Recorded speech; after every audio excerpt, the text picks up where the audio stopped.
देखिए अब हम इसमें आगे बढ़ेंगे। For reflected rays to form image formation for standard reflected rays to form image formation for convex and concave mirror.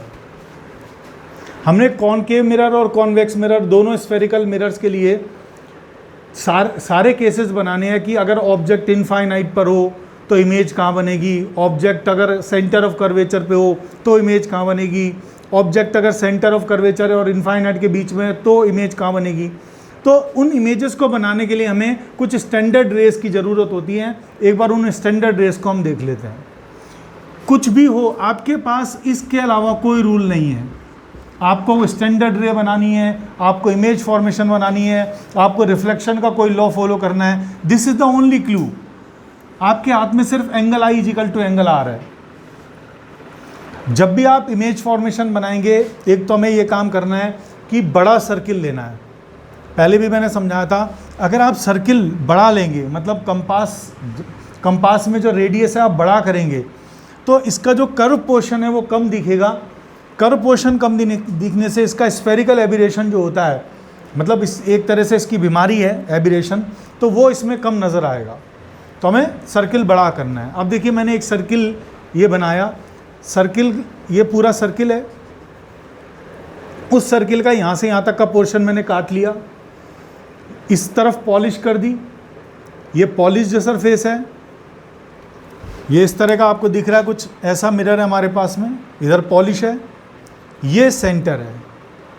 इसको कहेंगे हम पोल। मिरर का सेंटर पॉइंट क्या कहलाता है? पोल। तो ये पोल है। यहाँ पर मुझे ये नज़र नहीं आएगा तो मुझे पता लगना है कि ये सेंटर पॉइंट है। इस तरह का मिरर होगा, कॉनकेव मिरर ऐसा होगा, तो ये सेंटर पॉइंट हमारा क्या है? पोल। ये पोल है, पी से डिनोट करेंगे। इस सर्किल का सेंटर इस मिरर के लिए सेंटर ऑफ कर्वेचर, दोनों को ज्वाइन करेंगे, इसे कहेंगे प्रिंसिपल एक्सेस और एक्सेस। इसका मिडिल पॉइंट फोकस। सारी डिस्टेंस हमेशा पोल से मेज़र करते हैं, तो पोल से फोकस के बीच की डिस्टेंस को फोकल लेंथ कहते हैं, और पोल से सेंटर ऑफ कर्वेचर के बीच की डिस्टेंस को रेडियस ऑफ कर्वेचर कहते हैं। अब देखिए, 4 स्टैंडर्ड रेज हमें बनानी है। अगर मान लीजिए कोई इंसिडेंट रे, ऑब्जेक्ट यहाँ भी हो सकता है, यहाँ भी हो सकता है, कहीं भी ऑब्जेक्ट हो सकता है। मान लो कहीं भी ऑब्जेक्ट है, उस ऑब्जेक्ट के एक पॉइंट से हमें 2 रेस चलानी है, और एक रे मैंने प्रिंसिपल एक्सेस के पैरेलल चला दी। ये जो इंसिडेंट लाइट रे है, ये कहाँ से आ रही है? ऑब्जेक्ट के टॉप से। मान लो यहाँ ऑब्जेक्ट है तो यहाँ से आ रही है, अगर यहाँ ऑब्जेक्ट है तो यहाँ से आ रही है, अगर यहाँ ऑब्जेक्ट है तो यहाँ से आ रही है। तो ऑब्जेक्ट कहीं भी हो सकता है, इसके टॉप से हमें 2 रे चलानी है, तो कहीं से भी आ सकती है। सारे केस सेम आएंगे हमारे पास।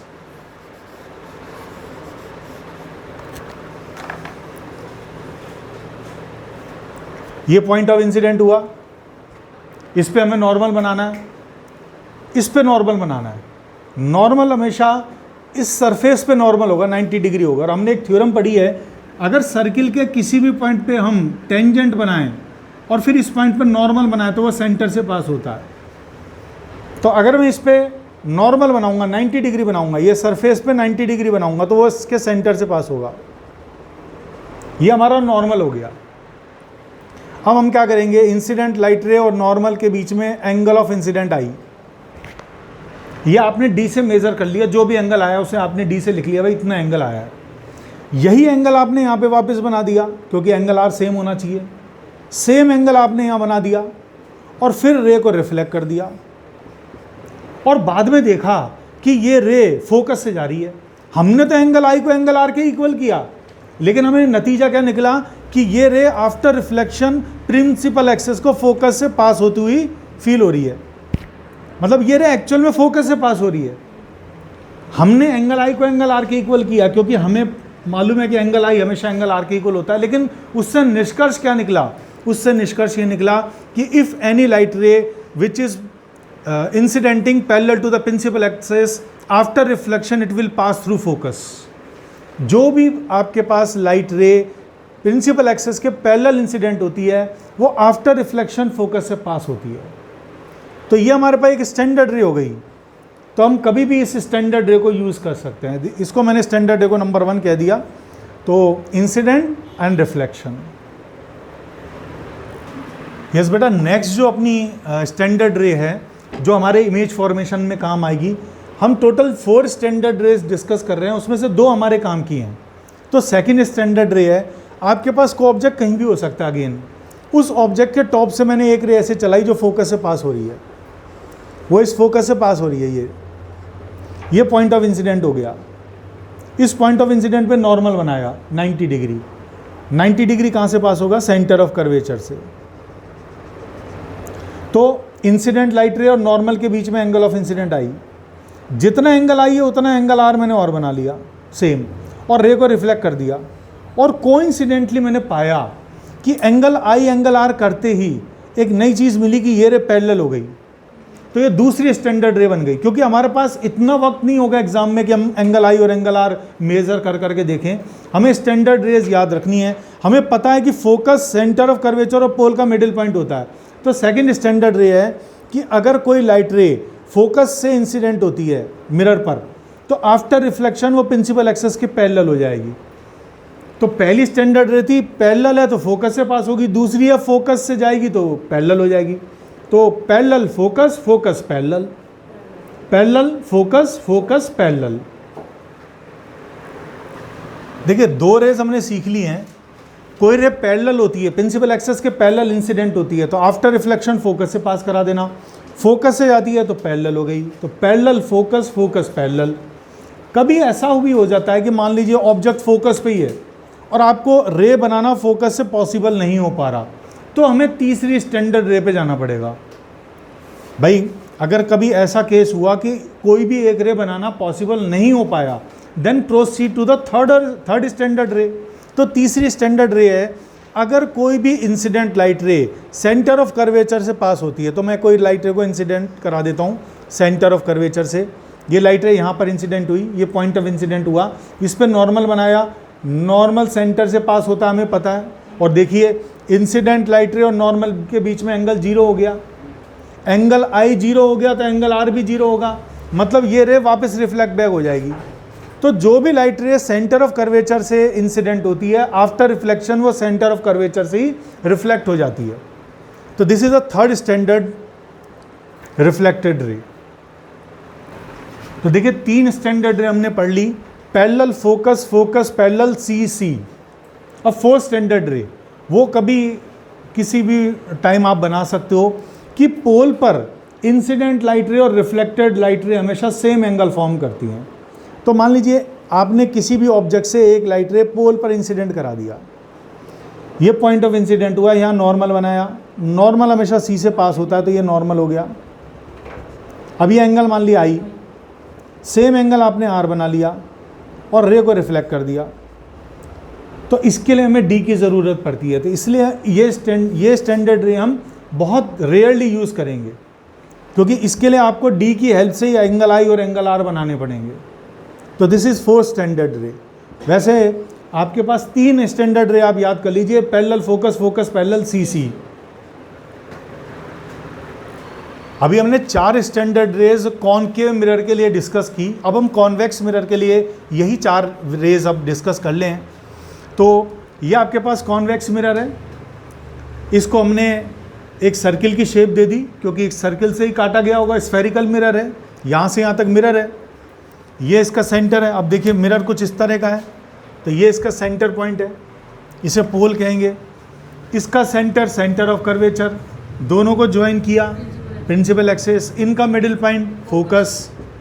अब ऑब्जेक्ट किधर होगा? हमेशा पॉलिश सरफेस के दूसरी तरफ, तो ऑब्जेक्ट कहीं भी हो सकता है। तो मैं इसमें ऑब्जेक्ट दिखाई देता हूँ, मान लीजिए यहाँ ऑब्जेक्ट है ये भी। हम मान लीजिए आपको इसकी इमेज फॉर्म करनी है, तो इमेज फॉर्मेशन के लिए हमें कोई 4 स्टैंडर्ड रे में से 2 चूज़ करनी पड़ेंगी। तो पहली स्टैंडर्ड रे है पैरेलल।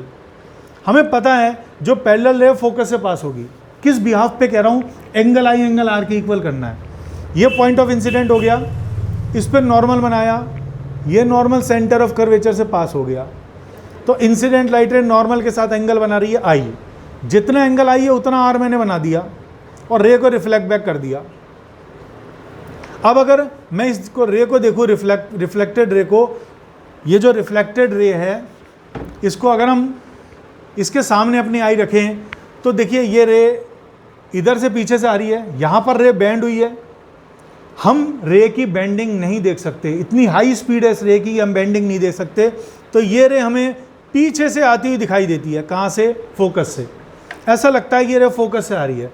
तो जो incident light ray principal axis के पैरेलल होती है वो आफ्टर रिफ्लेक्शन फोकस से आती हुई फील होती है। इस मिरर के अंदर हमें क्या होना है? अपीयर होती है। ऐसा लगता है कि जैसे अपीयरिंग फ्रॉम फोकस, एक्चुअल में नहीं हो रहा है ये it is appearing from focus, ये पीछे से आती हुई फील हो रही है फोकस से। तो वही केस वही है, पैरेलल फोकस। देखिए पहले रे के अंदर हमने देखा था कि ऑब्जेक्ट से पैरेलल रे चलाई थी तो वो फोकस से आती हुई फील हो रही थी। इसमें हमेशा ये चीज़ याद रखना है कि एक्चुअल में नहीं हो रहा है, ये अपीयर होता है। सेकंड में फोकस से पास करा रहा हूँ। मान लीजिए यहाँ से मैंने कोई रे ऐसे ली कि अगर मैं इसको अलाउ कर दूँ इस इंसिडेंट रे को तो ये फोकस से जाए। पॉइंट ऑफ इंसिडेंट यहाँ पे नॉर्मल बनाया, नॉर्मल सी से पास होगा, ये एंगल हो गया, एंगल ऑफ इंसिडेंट आई।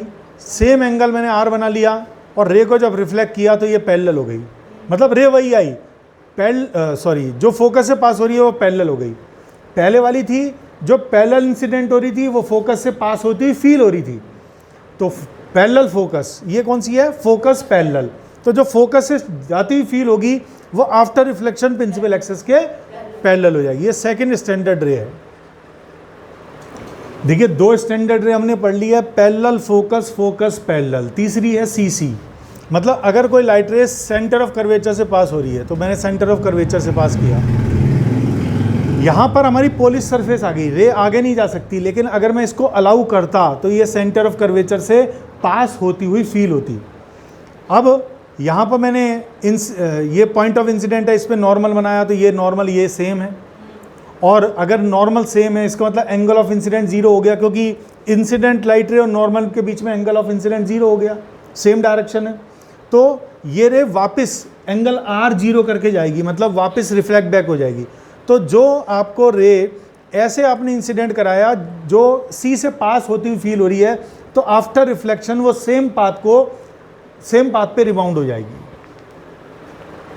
तो बेटा तीन हमने केस कर लिया है, पैरेलल फोकस, फोकस पैरेलल, सी और फोर्थ केस, अगर कोई लाइट रे पोल पे इंसिडेंट होता है, ये इंसिडेंट लाइट रे है, ये पॉइंट ऑफ इंसिडेंट है, यहाँ नॉर्मल बनाएंगे तो नॉर्मल सेंटर ऑफ कर्वेचर से पास हो जाएगा। तो नॉर्मल और इंसिडेंट रे के बीच में एंगल आई, एंगल आर आपको डी की हेल्प से बनाना पड़ेगा और रे को रिफ्लेक्ट बैक कर देना। ये फोर्थ स्टैंडर्ड रे है।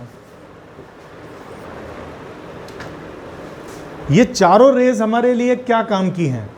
देखिए कॉन्वेक्स मिरर के दो केस हैं, अगर ऑब्जेक्ट इनफाइनाइट पर है और दूसरा ऑब्जेक्ट पोल और इनफाइनाइट के बीच में कहीं पर भी है, तो इन चार में से जो भी कोई दो आपको पसंद हो, आप वो दो रे यूज़ करके इमेज फॉर्मेशन बता सकते हो कि वो इमेज कहाँ पर बनेगी, रियल बनेगी कि नहीं बनेगी, और वो इमेज इरेक्ट होगी या इन्वर्टेड होगी। मतलब इन चार स्टैंडर्ड रेस से ही हम इमेज फॉर्मेशन सीखेंगे। और इन चारों स्टैंडर्ड रेस का जो बेस है वो भी ध्यान रखना है। अगर आप मान लीजिए कोई स्टैंडर्ड रे भूल जाते हो, आपको दिमाग मतलब एग्जाम में याद नहीं आ रहा पैरेलल फोकस और एंगल आई एंगल आर याद है, तो मैं कोई सी भी रे ले लूँ, कोई स्टैंडर्ड रे की जरूरत नहीं है, मैंने यहाँ ले लिया, मैंने यहाँ पर इंसिडेंट करा दिया और इस पर नॉर्मल बना दिया, ये एंगल आई है, एंगल आर इक्वल करके मैंने रे बना दी। ये स्टैंडर्ड नहीं है, लेकिन आपको एंगल आई एंगल आर के बेसिस पे मिली है, तो इससे भी इमेज फॉर्मेशन वही मिलेगी जो चार स्टैंडर्ड रेस से मिल रही हैं। तो चार स्टैंडर्ड रेस का फ़ायदा ये है कि उन्हें याद रखना आसान है। पैरेलल फोकस, फोकस पैरेलल, सी और पोल वाली फोर्थ इक्वेशन।